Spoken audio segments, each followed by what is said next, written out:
everyone, welcome to Youth Bombs. I'm Craig.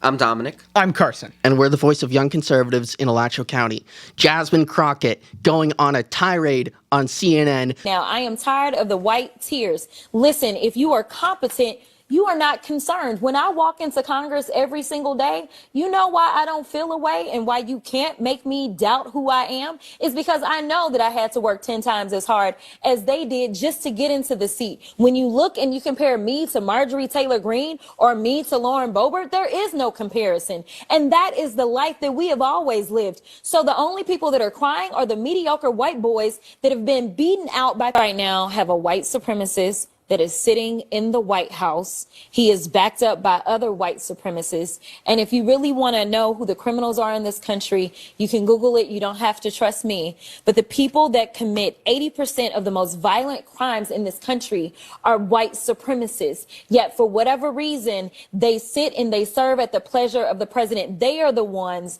that were there on January 6th, tearing our democracy down physically. And now we have them tearing us down right here from within. Very angry, very fired up about the quote-unquote mediocre white boys. Carson, what can you tell us about what she said? Yeah, I'm like, honestly, I'm in shocked. I'm shocked that Democrats have found their Marjorie Taylor Greene this soon.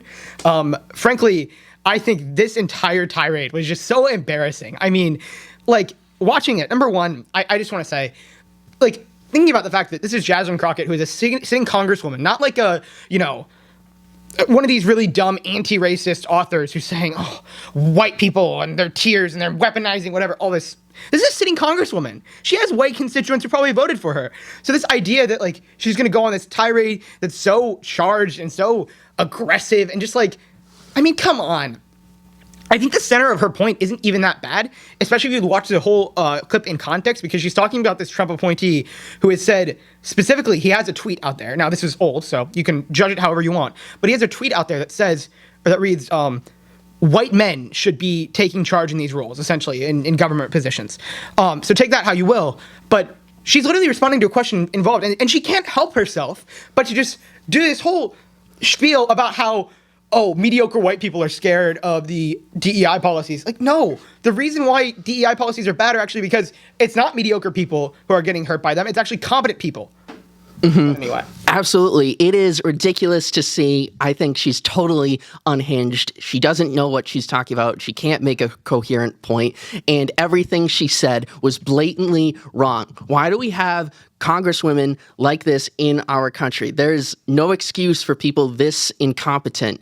Dominic, how do you feel about what she said and as it relates to DEI in terms of the mediocre white boys? Yeah, so I think that the whole rant was just absurd.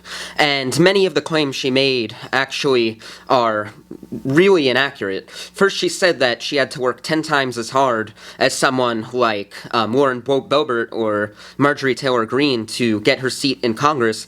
But if you look at the district she's from, it's 73% Democrats. So, like, that was an easy win for her. And secondly, she said that 80% of violent crime in the U.S. is caused by white men.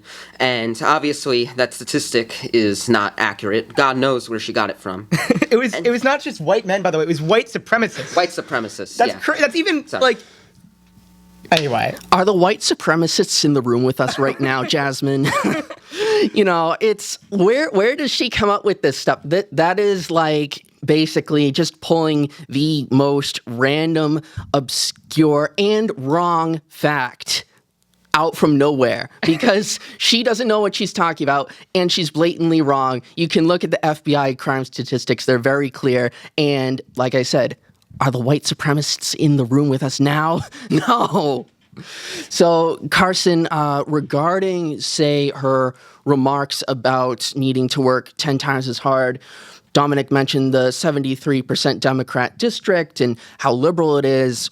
Why do you think she's making this argument? Like, she knows how blue of an area she represents. Yeah, and not only that, it's like just the idea, basically what she's getting at. And I don't mean to come off insensitive at all during this conversation. But basically what she's saying is that her district, which is extremely minority populated, it is extremely Democrat, because she is black, she had to work harder to get elected by her own people. That doesn't really make sense. Like, even if you're going to look at this through a very racialized lens, like she would, it doesn't make any sense. I mean, these are overwhelmingly people of her same skin color. So I'm not understanding why she would have to work so much harder. It's not like she's, I mean, first off, it's not like we're in the 1960s, right? It is frankly not that hard to be an African American and a politician. I mean, I can't even fathom why she would think that. But number two, even if it were the 1960s, okay, you would have an argument if you were like in a southern district and you were being elected as a congresswoman. But she's in one of the most blue districts in Texas. So frankly, I don't understand what her point is. Like, what are you saying about your own district? I just, it doesn't make any sense. Right. It's as if she's disrespecting her constituents and saying, one, that they're basically racist and not going to give her a chance, even though they're all people on her side. So, like, are you saying the Democrat Party is racist then? And secondly, the mediocre white boys, that's blatantly racist. That's blatantly anti-white hatred. So you got that there. I mean, it's just so clear that she is clueless and she hasn't put these thoughts together at all. Dominic, what do you think the future is for her? Do you think that her voters will eat this up, or do you think that she's going to face legitimate backlash? Well, I mean, she's received backlash already, and I think that backlash will grow to come from both sides, because, as we already established, her claims were completely unfounded and completely inaccurate. But I want to transition from talking about Jasmine Crockett herself to the broader issue of DEI. DEI, of course, is a form of discrimination by giving an advantage to certain racial groups and putting other racial groups at a disadvantage. And it also leads to the hiring of incompetent employees, as we've seen in many different industries as DEI policies have been implemented. And it's just completely unfair and unjust.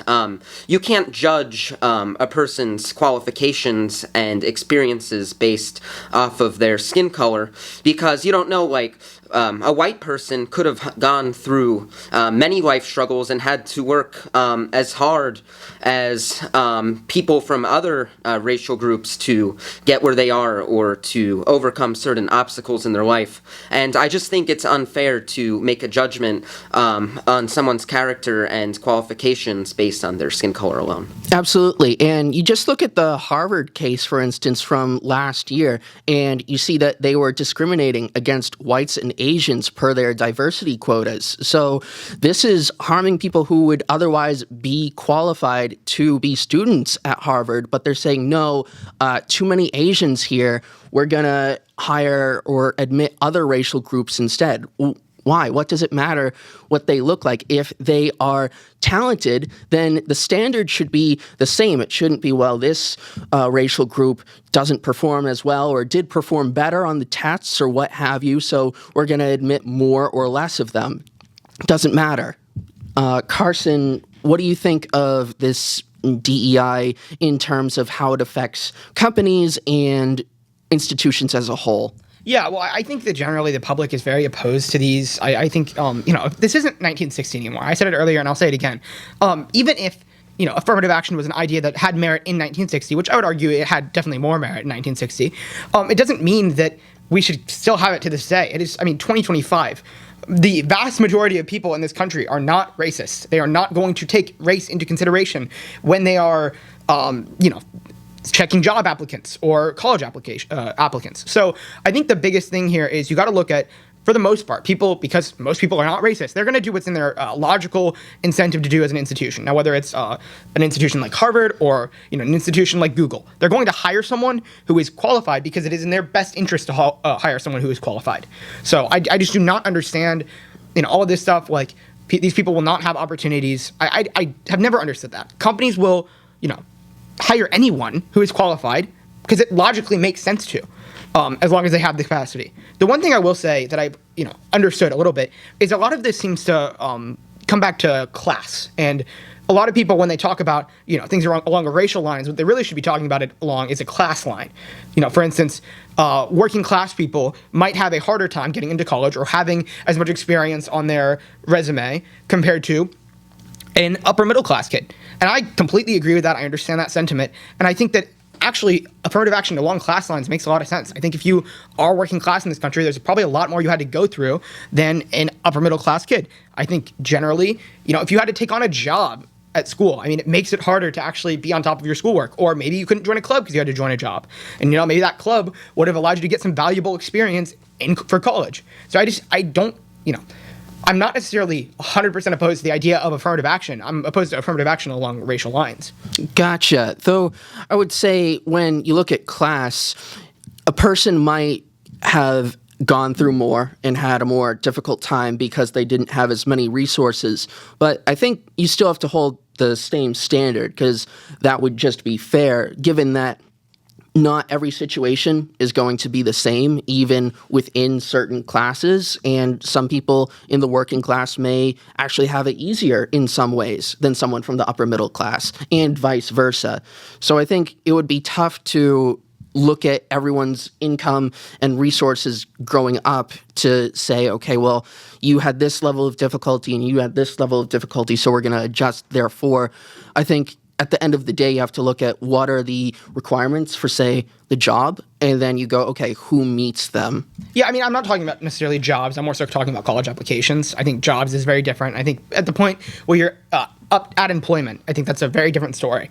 But in college applications, I don't think it's that big of a deal, frankly. I think it's a very small thing to look at in comparison to all the other things we look at in college applications. And most importantly, I think that, most of the time, if you are poor, I would say 95% of the time, if you're a poor working class, it is going to be harder growing up than if you are upper middle class. It doesn't have to be the entire picture, right? Like, you're not going to get chosen if you're completely unqualified and poor. But I think being working class, growing up working class, and still having a really solid academic record, it shows a lot of persistence, and I think that's important for colleges to look at. So I would definitely push back on that a little bit.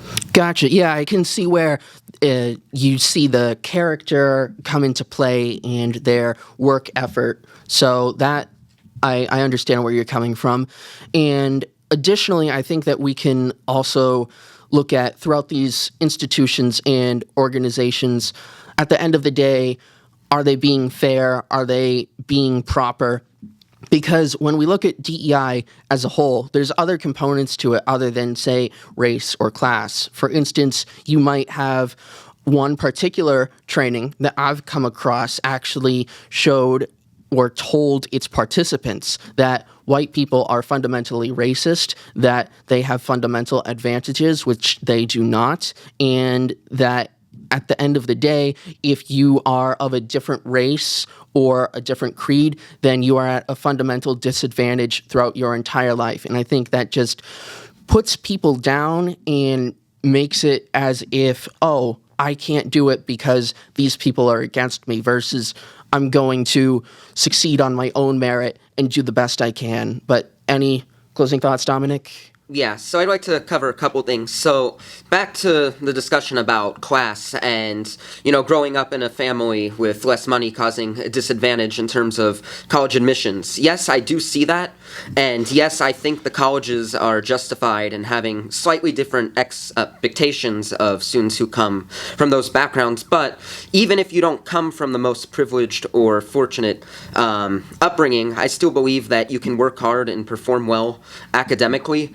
And I think that if colleges see that you are still able to, express resilience and work hard given like your more difficult circumstances, I think that is something that the colleges should take into consideration and reward in terms of choosing who they admit to their institution. And I do want to go back to one thing Carson said a bit earlier. Like, yes, it would be in the best interest of companies to hire employees that do exhibit the strongest qualifications and would be able to contribute the most to the company. But in practice, in recent years, that's not what we've seen. Companies hire based on race to improve their diversity and improve their image, because that's what many people want to see. But like I said earlier, and like we've already established, that's unfair and it's a form of discrimination. And And we definitely have to implement policies putting an end to DEI programs, and Trump has already started that through many of his executive orders dismantling DEI initiatives. Agree. Carson, do you want to respond to that at all? Yeah, I would just say I generally agree with what Dominic said. I think a lot of the instances where companies actually have acted in ways that are illogical tie back to NGOs and ESG scores and things that we do not have the time to get into right now. But suffice to say, there's definitely reasons that the companies make those decisions that are still logical. So generally speaking, without those factors in play, I do believe that companies would still hire based on whatever is the most logical candidate, which means whoever's the most qualified candidate. Gotcha. That being said, thanks everyone so much for watching. We really appreciate it. We upload 3 times a week. Don't forget to like, comment, and subscribe. And if you have any questions for us, feel free to reach out at youthbombs@alatrorepublicans.com. Thanks so much, everyone. Hey, everyone. Welcome to Youth Bombs. I'm Craig. Okay, let's restart. Usually I say my name last. Hurry up! Oh, you're on the left, so you're second. Home's getting heavy, All right, I'll be guys. second then. Okay. You'll be, yeah, okay. All right. We should have a bloopers. Yeah, we video. should. Okay. Hey, everyone. Welcome to Youth Bombs. I'm Craig. I'm Carson. It's supposed to be you. Yeah, it is supposed to be me. Okay. All right. We got it this time. All right. I'm sorry, I'm so... Okay. All right.